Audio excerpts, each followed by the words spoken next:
Oh, hello there. I'm Bulchenda Cute Bear. In this class, I'll read Chapter 13 of Pride and Prejudice by Jane Austen. For you all. S. The Pride and Prejudice. Jane Austen. Chapter 13.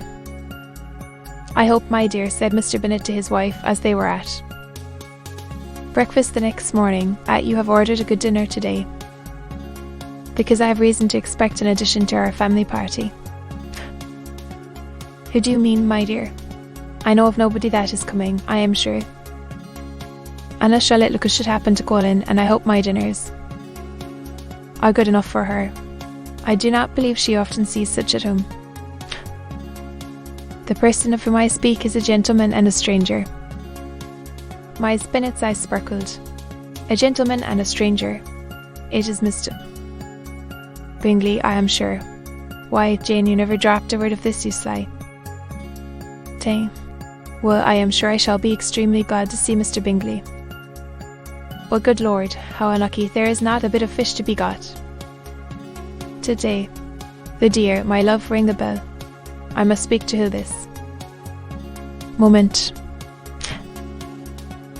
It is not Mr. Bingley, said her husband. It is a person whom I never saw in the whole course of my life. This roused a general astonishment, and he had the pleasure of being eagerly questioned by his wife and 5 daughters at once.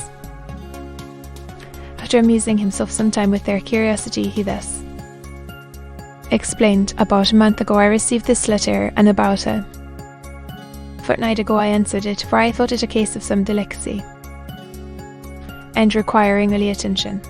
It is from my cousin, Mr. Collins, who, when I am dead, may turn you all out of this house as soon as he pleases. Oh, my dear, cried his wife, I cannot bear to hear that mentioned. Pray do not talk of that odious man. I do think it is the hardest thing in the world, that your estate should be entailed away from your own children, and I am sure, if I had been you, I should have tried long ago to do something or other about it.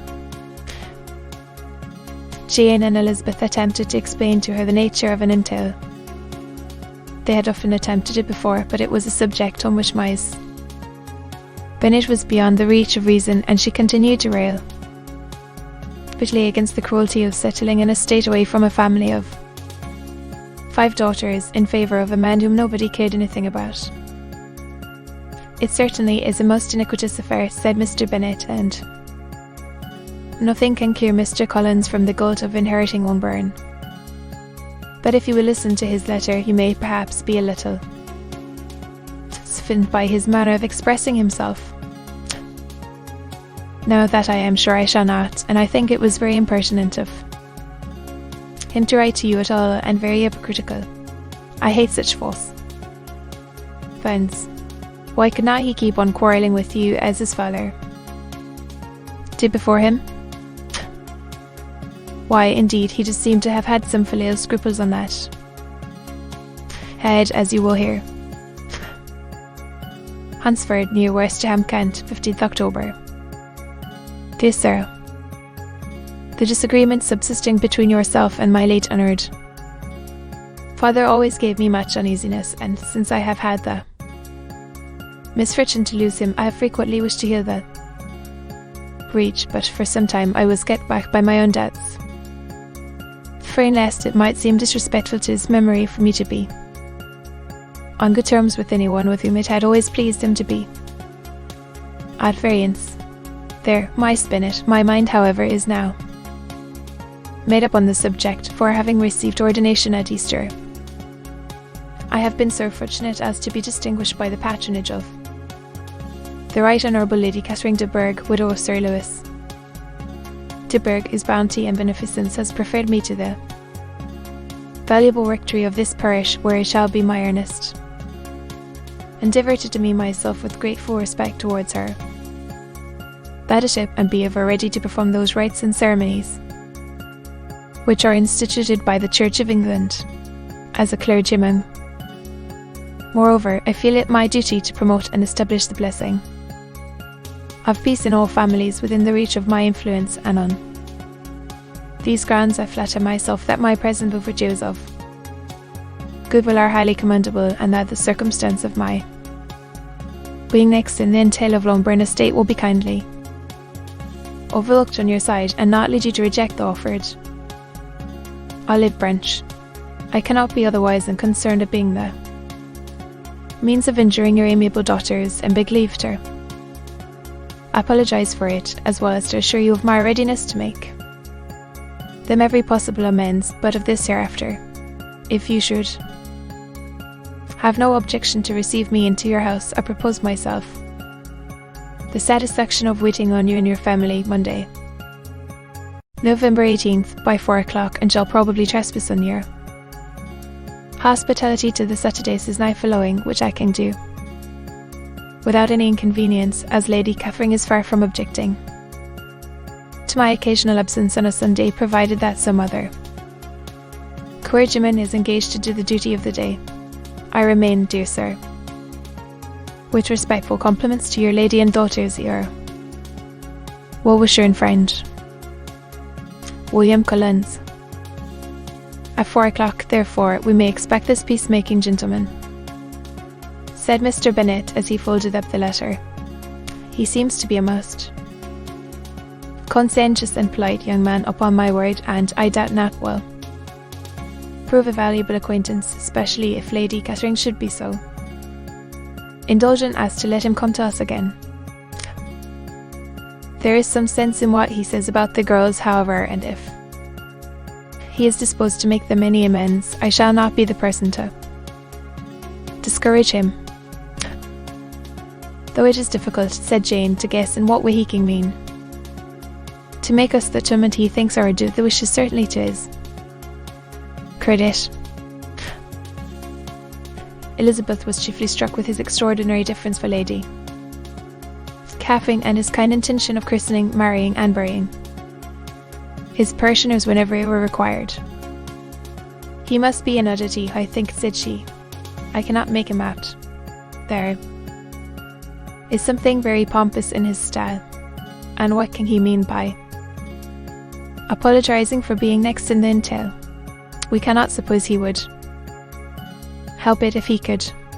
Can he be a sensible man, sir? No, my dear, I think not.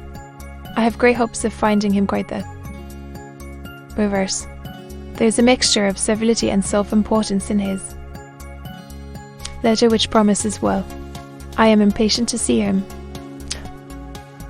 In point of composition, said Mary, his letter does not seem defective. The idea of the olive branch perhaps is not wholly new, yet I think it is well expressed. To Catherine and Lydia, neither the letter nor its writer were in any degree interesting. It was next to impossible that their cousin should come in a scarlet coat, and it was now some weeks since they had received pleasure from the society of a man in any other colour. As for their mother, Mr. Collins's letter had done away much of her ill will, and she was preparing to see him with a degree of composure which astonished her husband and daughters. Mr. Collins was punctual to his time, and was received with great politeness by the whole family. Mr. Bennet indeed said little, but the ladies were ready enough to talk, and Mr. Collins seemed neither in need of encouragement nor inclined to be silent himself. He was a tall, heavy-looking young man of 25. His air was grave and stately, and his manners were very formal. He had not been long seated before he complimented Miss Bennet on having so fine a family of daughters, said he had heard much of their beauty, but that in this instance fame had fallen short of the truth, and added that he did not doubt her seeing them all in due time well disposed of in marriage. This gallantry was not much to the taste of some of his hearers, but Miss Bennet, who quarrelled with no compliments, and said most readily, "You are very kind, sir, I am sure, and I wish with all my heart it may prove so, for else they will be destitute enough. Things are settled, sir. Oddly, you alluded perhaps to the entail of this estate. Oh, sir, I do indeed. It is a grievous affair to my poor girls, you must confess. Not that I mean to find fault with you for such things. I know are all chance in this world. There is no knowing how estates will go when once they come to be entailed. I am very sensible, madam, of the hardship to my fair cousins, and could say much on this subject, but that I am cautious of appearing forward and precipitate. But I can assure the young ladies that I come prepared to admire them. At present I will not say more, but perhaps when we are better acquainted. He was interrupted by a summons to dinner, and the girls smiled on each other.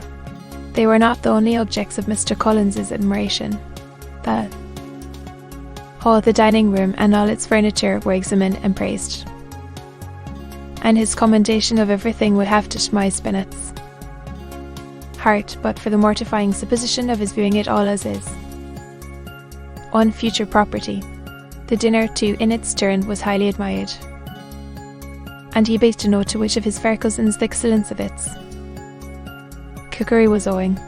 But here he was set right by my spinet, who assured him with some asperity that they were very well able to keep a good cook, and that her daughters had nothing to do in the kitchen. He begged pardon for having displeased her. In a softened tone she declared herself not at all offended, but he continued to apologize for about a quarter of an hour. To be continued.